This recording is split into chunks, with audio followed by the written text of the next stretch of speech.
Hello everyone, it's been a long time since I've done a video for this YouTube channel. Obviously I'm not a proper YouTuber, but I just wanted to update because I thought some people might be interested to know how it's been going. I've still got the i3, obviously. I've had it for 19 months I think now. It's October 2021 and I got it in early February 2020.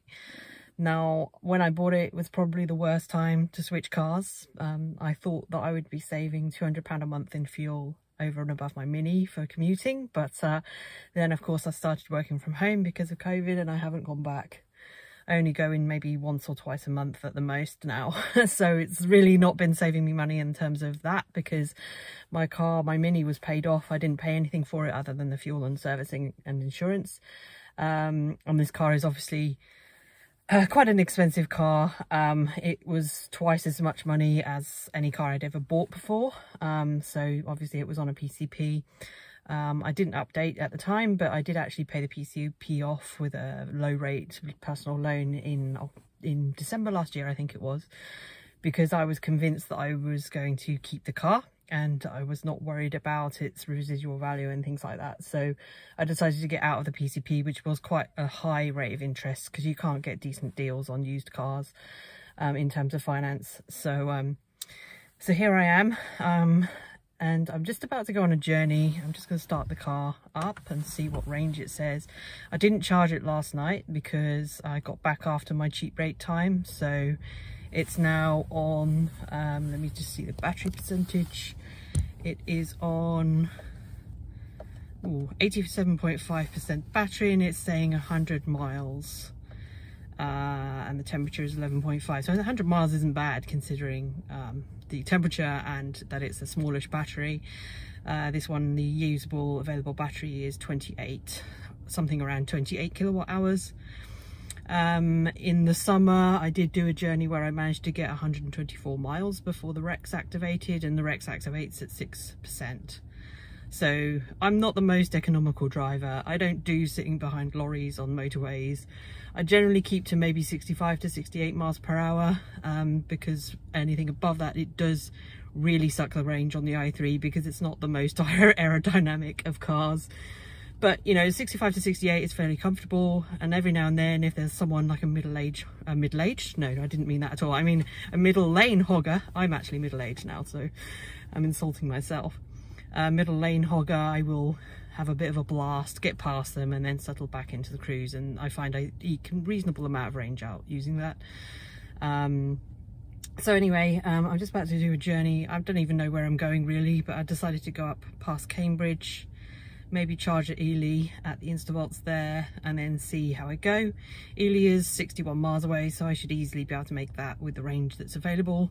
Although it has been raining and I think the GOM is probably optimistic to say I've got 100 miles at 87%.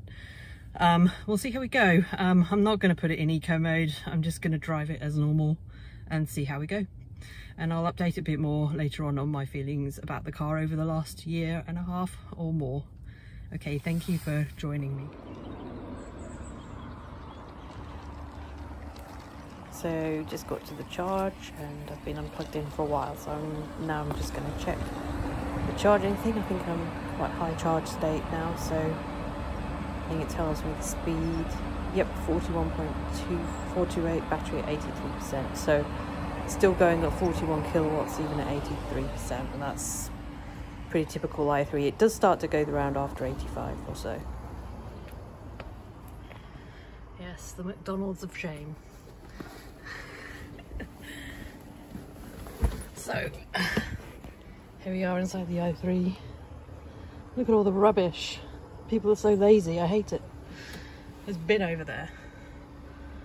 Yes, well, so I got here with, I think it said on the clock 37 miles left at I don't know, I can't remember the battery percentage now. I should have made a note, but it was actually pretty good because the GOM originally said 100 miles and I wasn't too sure that would be correct, but it actually wasn't much less than that considering I didn't start with a full battery and I hadn't preconditioned or anything like that.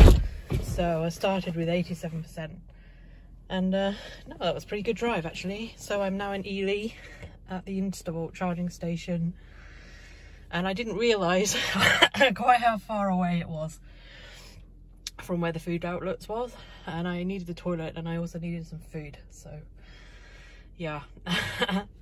So while I was here, I thought I'd show you some things I actually like about the i3. People moan about the iDrive system, and it's kind of takes some getting used to. So I now have CarPlay because I got it an aftermarket upgrade to get CarPlay, and to be honest, it's made it so much more modern feeling. But I was going to talk about some of the things I like about iDrive actually. Now iDrive is a little bit different to probably what most people are used to. This screen is not touchscreen, but it is a bit far away from where you sit, so you wouldn't want to try and touch it anyway. I'm at 89%. So the i3 does actually charge pretty fast, over 80%, and even over 90%. It's still going at, well, probably more than 30 kilowatts. It does dive down quite sharply after that. When you get to 95%, it's really crawling by then. But unlike some cars, the charge rate is pretty good, and I'm going to stay here for a while. There doesn't seem to be anyone waiting. So I just wanted to show you some of the functions that I like about the BMW, and this is a common BMW function. Is these buttons across here. They're touch sensitive, but also proper physical buttons as well. So if you just run your finger across them, it shows you what's set to each one. And this is completely configurable by the user. There's almost any option that's in the menu in iDrive is available to save as on one of these number buttons. So I've got trip computer saved to one, which is nice because you can just press a button and go straight to trip computer, and it works as well when you're in iDrive as well, in CarPlay as well.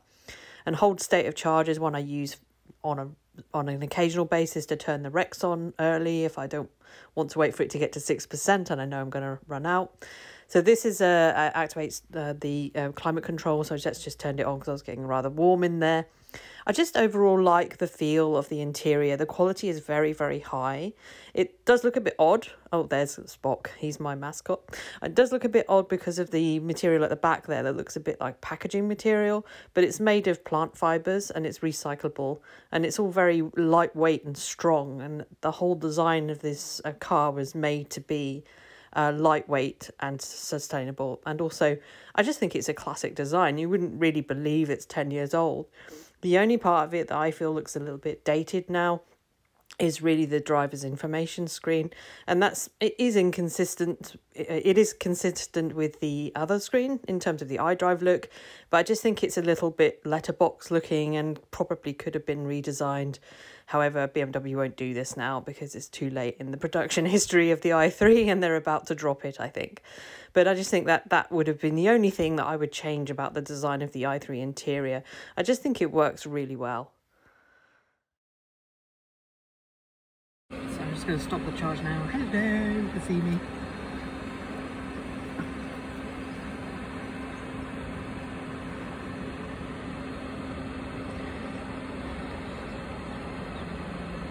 "31 minutes. I got 20 kilowatt hours. Pretty good.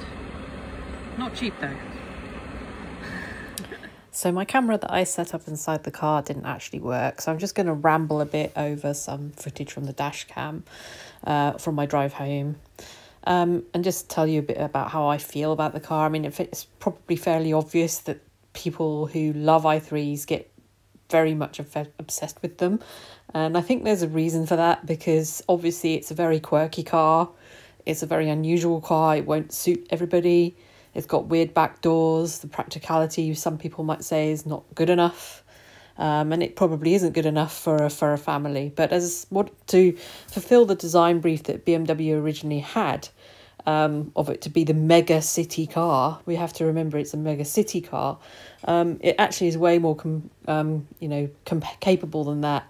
And I've done long journeys in it. It's actually really good for long journeys. I wouldn't say it's a mile muncher in the same vein as something like a Tesla, but it's certainly comfortable enough. And I feel fresh when I arrive. And I think even other YouTubers that are obviously way more famous than me, like Bjorn Nyland, he's obviously not always the biggest fan of the i3, but when he does his 1,000-mile challenges or whatever, He says he arrives feeling fairly fresh, and that's something about how it is to drive.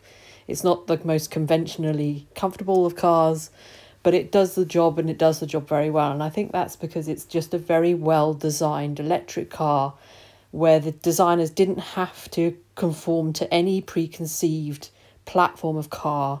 They could build this car from the ground up with EV driving in their minds from day one. And what they produced was something quite crazy. And I think BMW actually, even themselves, didn't really know what to do with it. And they couldn't really follow up on it in the same vein. And that's why now, 10 years later, after the i3 was designed, we're only just getting the next BMW electric cars. But I think that the i3 has the character, and that's why I'm very happy to keep with it. And that's why I would have another one, even in the face of newer competition. I just think it's a fantastic car. It's great to drive. I love the way it drives. It's so pokey and responsive. It looks weird. I agree, it looks weird, but it functions very well. This photo was taken by Martin Carroll from Wisely Automotive. Thank you for listening to my ramblings once again.